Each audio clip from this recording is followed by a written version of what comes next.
Lord యేసుక్రీస్తు నామంలో మీ అందరికీ శుభములు తెలియజేస్తూ ఉన్నాను. ఈరోజు మనం ధ్యానం చేసుకోబోయేటువంటి వాక్య భాగం నిర్గమకాండం 1వ అధ్యాయం 22వ వచనం. అయితే ఫరో హెబ్రీలలో పుట్టిన ప్రతి కుమారుని నదిలో పారవేయుడి అని ఆజ్ఞాపించాను. స్తోత్రం దేవా, సర్వోన్నతుడ, సర్వాధికారి. ఈరోజు ఈ యొక్క వాక్యము ద్వారా అనేక హృదయాలు వెలిగించబడాలి, అద్భుతాలు స్వతంత్రించుకోవాలి. యేసునామంలో ప్రార్థించిన మేము పొందుకుని ఉన్నాం తండ్రి, ఆమెన్. నా ప్రియమైనటువంటి సహోదరి స్నేహితులారా, గమనించాలి, ఇక్కడ మనం దేవుని యొక్క వాక్యపు వెలుగులో నడిపించబడుతూ ఉన్నాం. ఒక అద్భుతమైన మాట ఇక్కడ వ్రాయబడి ఉన్నది. అయితే ఫరో హెబ్రీలలో పుట్టిన ప్రతి కుమార్ని నదిలో పారవేయుడి ఆజ్ఞాపించాడు. ఆజ్ఞ, దేవుని వాగ్దానం ఇజ్రాయేలీయుల ఎడల నెరవేర్చబడబోతున్నటువంటి సమయంలో ఫరో తన జనులతో ఇజ్రాయేలీల జనాంగాన్ని వృద్ధి పొందకుండానట్లుగా వారి మగ శిశువులను చంపాలి అనేటువంటి ప్రయత్నం రెండవసారి చేయడానికి ప్రయత్నించాడు. ప్రియులు గమనించాలి, మొదటి ప్రయత్నంగా కొందరు మంత్రసానులను ఉపయోగించుకొని వారి ద్వారా ఇజ్రాయేల్ జనాంగాన్ని తగ్గించాలి అని ప్రయత్నించాడు ఫరో. అయితే దేవుని అంతల భయం చేత ఆ మంత్రసానులు ఫరో మాటకు లోబడక ఇజ్రాయేలీల చంటి పిల్లలకు ఏ హాని చేయలేదు. ఈరోజు నీ మాటలు వింటున్న ప్రియమైనటువంటి సహోదరి స్నేహితులారా, నిజమే, నీ జీవితంలో కూడా దేవుని వాగ్దానం నెరవేరే సమయంలో అపవాది తన పనిని తాను చేయాలని చెప్పి పూనుకుంటాడు. వెట్టి పనులు చేస్తూ శ్రమ పడుతున్నటువంటి ఇజ్రాయేలీల జీవితాలలో దేవుడు తన వాగ్దానాన్ని నెరవేర్చాలని చెప్పి అనుకున్నాడు. ఆ వాగ్దానం నెరవేరుతున్నప్పుడు ఫరో తన మంత్రసానుల ద్వారా ఆ యొక్క వాగ్దానాన్ని ఆటంకపరచాలని ఎలా ప్రయత్నం చేశాడో, అదేవిధంగా నీ జీవితంలో కూడా అపవాదిగాడి ప్రయత్నాలు, దాడి వాడు చేస్తానే ఉంటాడో మర్చిపోవద్దు.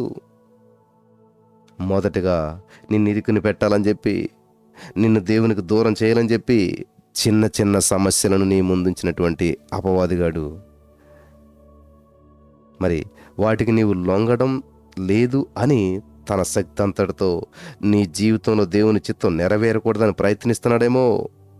కాబట్టి నీ చుట్టూ ఉన్న పరిస్థితిని బట్టి చలించిపోవద్దు.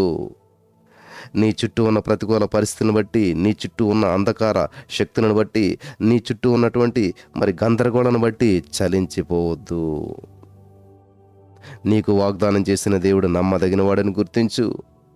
ఆయన చేతుల్లో ధైర్యము కలిగి నిర్ణయకాలం వచ్చే వరకు దాగియుండు. 1 పేతురు 5:6 దేవుని వాక్యం సెలవిస్తోంది, తగిన సమయంలో ఆయన మిమ్మల్ని హెచ్చించే రీతిగా ఆయన బలిష్టమైన చేతి కింద దీన మనస్కులైనడి. In the name of Jesus, hallelujah. తగిన సమయం, ఖచ్చితంగా దేవుడు నేను హెచ్చించే సమయం ఉంది. కాబట్టి సైతానుగాడు నీ మీద ఎంత దాడి చేస్తున్నా చలించొద్దు. దేవుని విశ్వాసంలో మరి తప్పిపోవద్దు. అపవాదిగాడి దాడి చేస్తూనే ఉంటాడు. ఈ రోజున దేవుడిచ్చిన వాగ్దానం నీ జీవితం ఇంకా నెరవేరలేదని నిరుత్సాహపడుతున్నావా? అయితే ఈ రోజున అద్భుతమైన మాటలు దేవుడు నీతో మాట్లాడుతున్నాడు. దేవుని చిత్తం నీ జీవితంలో నెరవేరబడకూడదని అపవాదిగాడు ఎన్నో ప్రయత్నాలు చేస్తున్నాడేమో. కాబట్టి ఈ రోజున నీ చుట్టూ ఉన్న ప్రతికూల పరిస్థితులు బట్టి, నీ చుట్టూ ఉన్నటువంటి అంధకారాన్ని బట్టి, అయోమయాన్ని బట్టి, ఆందోళన బట్టి చలించొద్దు. దేవుడు నమ్మదగినవాడు, వాగ్దానం చేసినవాడు నమ్మదగినవాడు అని గుర్తించి ఆయన చేతుల్లో ధైర్యం కలిగి నిర్ణయకాలం వచ్చే వరకు దాగియుండు. హల్లెలూయా, థ్యాంక్ యూ జీసస్. అయితే నాతో పాటు కలిసి ప్రార్థన చేయండి. యేసయ్యా, నీవు మాట ఇచ్చావు ప్రభువా, కాబట్టి నీవే దానిని నెరవేరుస్తావు. ఎస్ లార్డ్, నా పని నీ యందు స్థిరంగా నిలిచి ఉండి నీ మాటల యందు పూర్ణ నమ్మిక ఉంచడమే ప్రభువా.